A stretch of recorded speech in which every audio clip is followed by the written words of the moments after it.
Fellow Nigerian, in search of excellence for Africa, my mission remains to create awareness, advance practical solutions, and transform mindsets via case studies.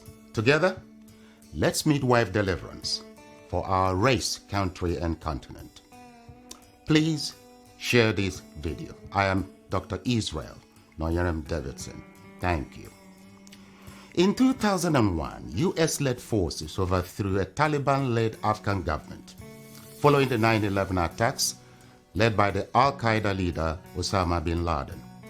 For the next 20 years, the US and allies enforced democratic ideals, built up Afghan security forces, and provided operational air cover. The Taliban continued to attack. Now, eventually, under President Trump, the US promised to pull out if Taliban agreed to stop attacks and hosting terrorist groups. Today, the Taliban militants have declared Islamic Emirate of Afghanistan and overrun most of the country at lightning speed with little or no resistance from the 300,000 US-trained and heavily equipped Afghan forces. US general could not believe an army could crumble at that rate. I did not, nor did anyone else, see a collapse of an army that size in 11 days. There'll be many postmortems on this topic, but right now is not that time. It is believed the Afghan soldiers, though diehards, had unquenchable allegiance to jihadist ideologies practiced by Taliban. They were Afghan soldiers by day, Taliban at heart, and Taliban at night. A situation some suggest currently exists in Nigeria too.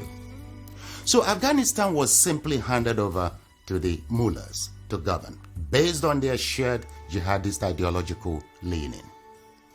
The south and middle belt of Nigeria should wake up with urgency. The Afghan situation is cooking fast in Nigeria today.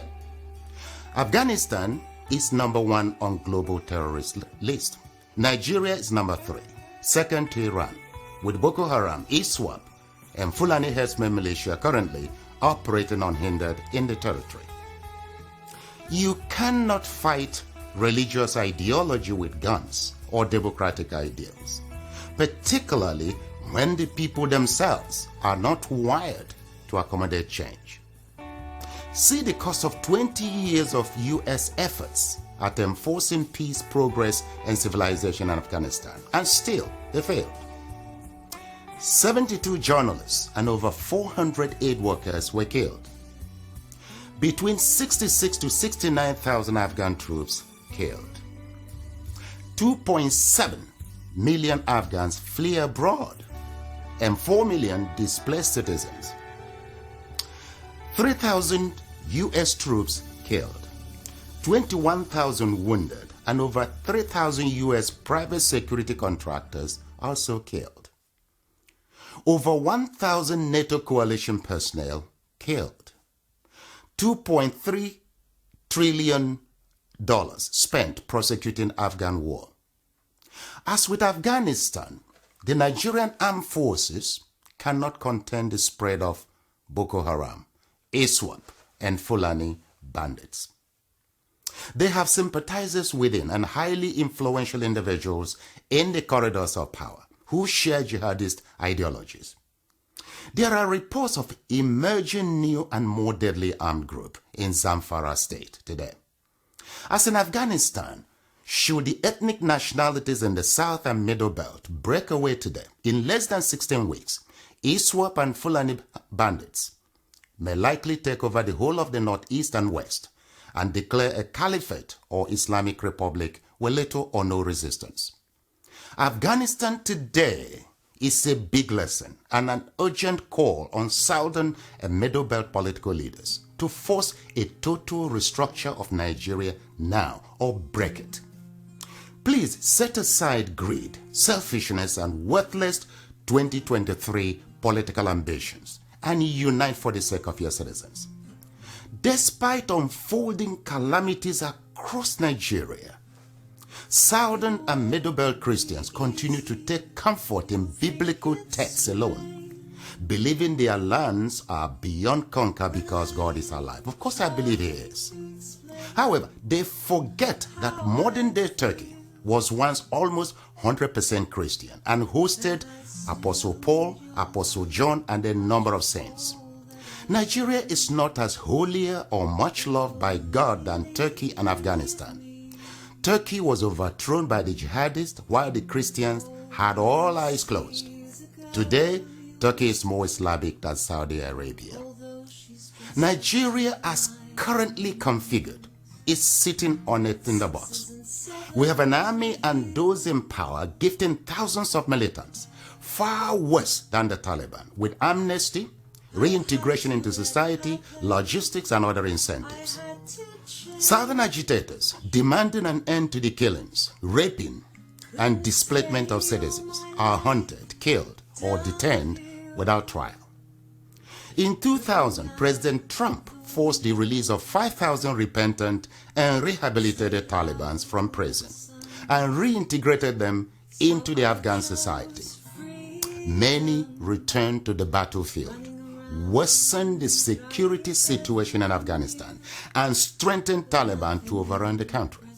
Will the Nigerian rehabilitated Boko Haram terrorists be any different? I doubt it.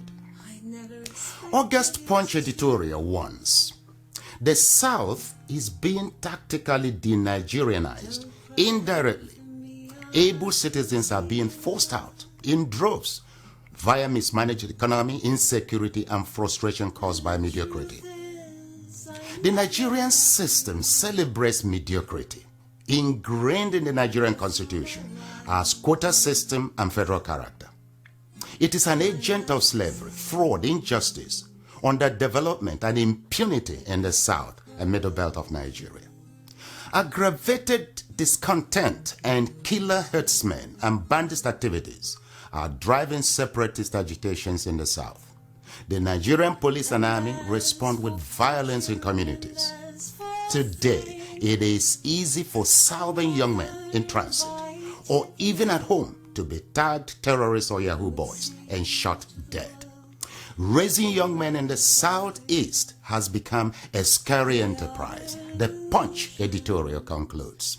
Look, for these reasons, the best option now for the South and the Middle Belt must be to force a restructure of Nigeria or walk away from this union before too late. You cannot force a hyena to become a vegan. That's the truth. Afghan Christians and professionals are fleeing their country en masse, fearing for their lives and professions. UK, US, and other European countries are offering help. Who would come to the rescue of Nigerians? Should the South and Middle Belt, fail to act decisively right now? You see, time is running out. Now, those clamoring for restructuring are not doing so out of hatred for Nigeria, but because Northern Nigeria is dragging the rest of the country back to the Stone Age and into the abyss with it. You see, now is the time to demonstrate political skills, leadership, vision, tenacity, courage, and immunity against Takir. To save Nigeria and generations to come, let's initiate a genuine dialogue now, restructure or break up. Look, perhaps, as Bishop Kuka cried out loudly recently, it's time to end Nigeria so that people who want development can go ahead. God bless our homelands. Thank you.